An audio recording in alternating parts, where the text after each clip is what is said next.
Hai Positive People, kita melanjutkan seri pengajaran kita dalam Matius pasal 28. Kali ini mengambil perikop terakhir. Hari ini adalah hari spesial karena kita akan membahas perikop terakhir dari Injil Matius. Kita sudah menyelesaikan seluruh pasal dari Injil Matius dalam Daily Devotion selama ini. Kita melanjutkan di perikop terakhir, yaitu di ayat 16 sampai 20. Dengan judul perintah untuk memberitakan Injil. Dan ke-11 murid itu berangkat ke Galilea, ke bukit yang telah ditunjukkan Yesus kepada mereka. Ketika melihat dia, mereka menyembahnya. Tetapi beberapa orang ragu-ragu. Yesus mendekati mereka dan berkata, "Kepadaku telah diberikan segala kuasa di surga dan di bumi. Karena itu pergilah, jadikanlah semua bangsa muridku dan baptislah mereka dalam nama Bapa dan Anak dan Roh Kudus. Dan ajarlah mereka melakukan segala sesuatu yang telah kuperintahkan kepadamu. Dan ketahuilah, aku menyertai kamu senantiasa sampai kepada akhir zaman." Nah, saudara kekasih dalam Tuhan, ada beberapa pelajaran yang menarik dari Great Commandment, perintah yang agung atau amat agung ini. Yang pertama, kita harus menyadari kuasa yang Tuhan Yesus miliki lebih besar daripada kuasa yang ada di dunia ini. Jelas kuasa Yesus lebih dahsyat daripada kuasa yang ada di muka bumi ini. Karena ayat 18 dikatakan bahwa Bapa telah memberikan kepada Yesus segala kuasa yang ada di bumi maupun di surga. Yesus diberikan segala kuasa di bumi di surga, berarti Alkitab sedang menegaskan bahwa nasib sejarah manusia dan kelangsungan semesta ini ada dalam tangan Tuhan Yesus. Kenapa sering kali kita takut?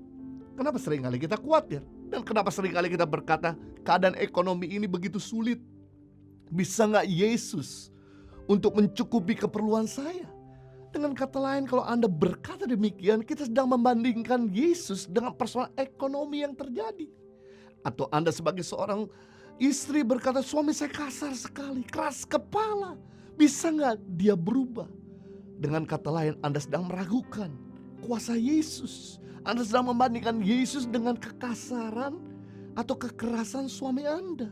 Atau Anda berkata, "Rumah tangga saya sedang tergoncangkan, bisakah engkau Yesus pulihkan rumah tanggaku?" Berarti dengan kata lain, kita sedang membandingkan Yesus dengan persoalan hidup yang begitu berat. Ingat satu kepastian ini, engkau boleh meragukan dan tidak percaya atau sebaliknya mengutuk Tuhan Yesus.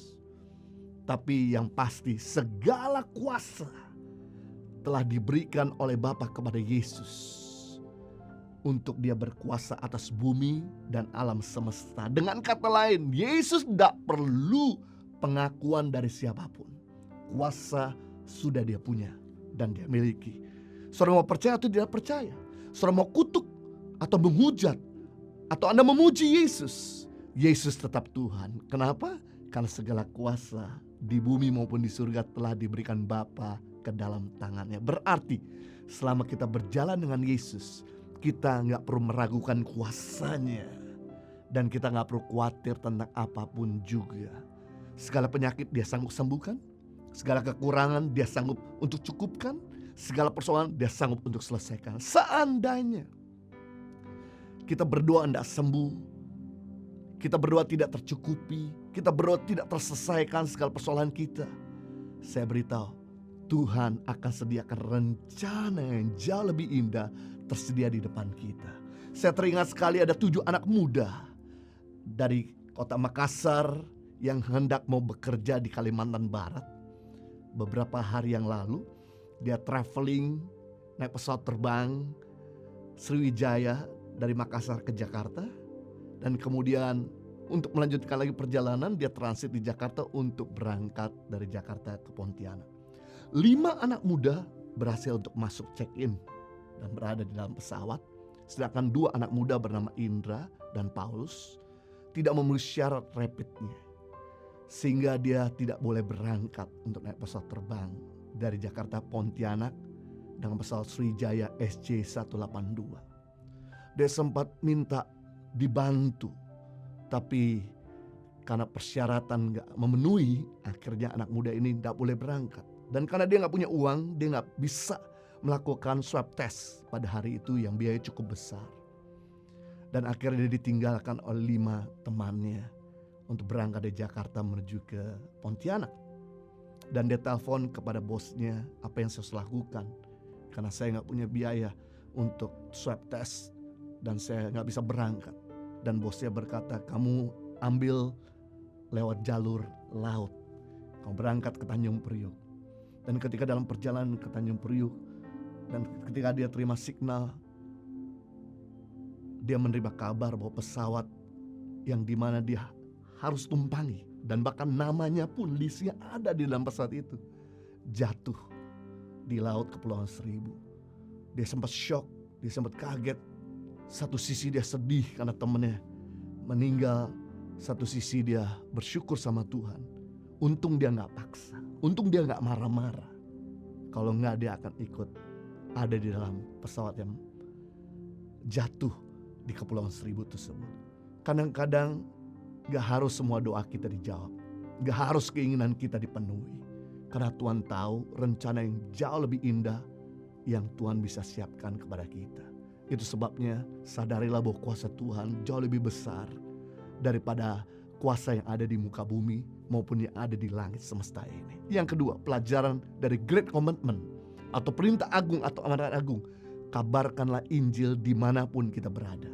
Yesus memberikan pesan terakhir sebelum dia naik ke surga di dalam ayat 19 dan 20. Karena itu pergilah, jadikanlah semua bangsa muridku dan baptislah mereka dalam nama Bapa dan Anak dan Roh Kudus. Dan ajarlah mereka melakukan segala sesuatu yang telah kuperintahkan kepadamu.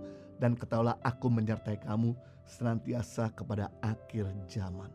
Perintah memberitakan Injil bukan cuma disampaikan kepada para pendeta, kepada para gembala, kepada para nabi, rasul maupun aktivis gereja. Tapi perintah memberitakan Injil juga disampaikan kepada setiap orang percaya. Tugas setiap kita, baik orang biasa, orang awam, pelayan Tuhan, untuk wajib memberitakan Injil. Kata Injil dalam bahasa aslinya adalah euangelion, yang artinya adalah pengharapan. Yesus menyampaikan pesan terakhir sebelum dia terangkat surga kepada murid-muridnya. Biasanya pesan terakhir adalah pesan penting dan berkualitas. Tidak ada pesan yang disampaikan terakhir kali tidak penting dan berkualitas. Setelah Yesus menyampaikan pesan penting dan berkualitas, kemudian dia terangkat ke surga. Kenapa Tuhan Yesus menyampaikan pesan penting dan berkualitas? Karena dia menyerahkan tongkat estafet dari Tuhan Yesus kepada murid-muridnya untuk meneruskan kabar baik di bumi, untuk memperluas kerajaannya di bumi, untuk menyelamatkan jiwa-jiwa di bumi. Nah, tugas kita lah, setiap kita, untuk membawa keluarga kita yang belum mengenal Tuhan, teman kita, orang yang kita kenal, pegawai, pemimpin, bahkan juga tetangga kita, untuk mereka bisa mengenal Tuhan. Dengan cara kita menyampaikan kabar pengharapan, Yesus satu-satunya juru selamat. Dan setelah kita membawa mereka kepada Tuhan, kemudian kita mulai belajar untuk memuridkan mereka, membina mereka. Karena orang diselamatkan karena Injil, tapi orang berubah karena dimuridkan. Sekali orang diselamatkan karena Injil, tapi orang berubah karena dimuridkan. Tempat terbaik untuk memuridkan yaitu di Komsel. Karena khotbah kita di mimbar mendongkrak kerohanian orang 20%. Sedangkan di Komsel, apapun yang disampaikan mendongkrak kerohanian orang sampai 80%. Karena di Komsel tempat di mana kita dimuridkan, bertumbuh, di mana kita mendapatkan satu dukungan, di mana kita bisa di-coaching, dibina, di-mentor. Karena lewat Komsel kita dapat hubungan yang lebih dalam dan lebih baik lagi untuk bisa bertumbuh. Khotbah di mimbar cuman memindahkan pengetahuan dan informasi. Penumpangan tangan memindahkan kuasa dan urapan. Tapi hubungan memindahkan segala-galanya. Sekali lagi, khotbah memindahkan pengetahuan dan informasi. Penumpangan tangan memindahkan kuasa dan urapan. Tapi hubungan memindahkan segala-galanya. Apa yang tidak dipindahkan oleh hubungan? Kuasa, pengetahuan, urapan, informasi, pewahyuan, iman, kasih, semua dipindahkan oleh hubungan. Itu sebabnya Yesus menghabiskan 90% waktunya bersama dengan murid-muridnya. Tinggal sama murid-muridnya, makan sama murid-muridnya, rekreasi sama murid, pelayanan sama murid-muridnya, untuk mementor mereka, untuk bisa membina mereka sehingga mereka jadi orang-orang yang dewasa. Pelajaran yang ketiga tentang the great commandment, amanat agung, kita harus mengingat penyertaannya bagi kita. Ayat 20, dan ketahuilah aku menyertai kamu senantiasa sampai kepada akhir zaman.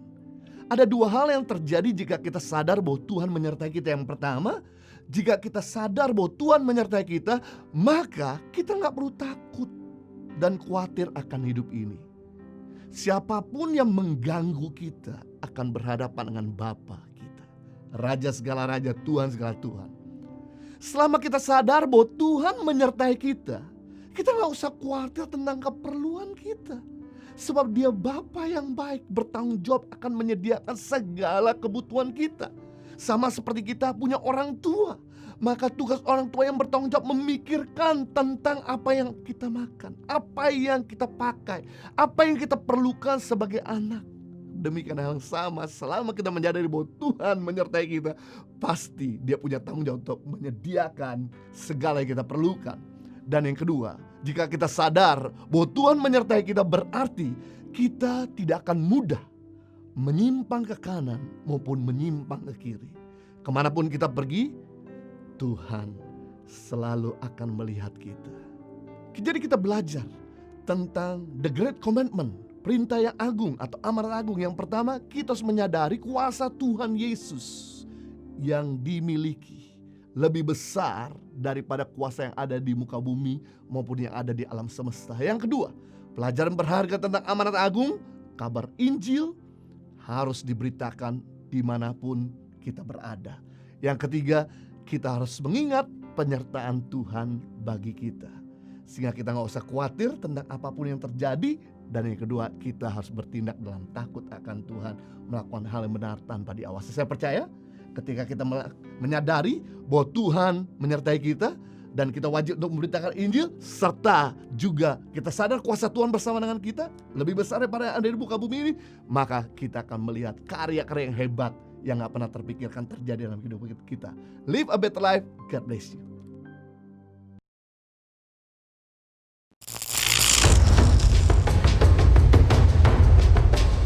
Nama saya Yosef Aninam. Cita-cita saya menjadi presiden.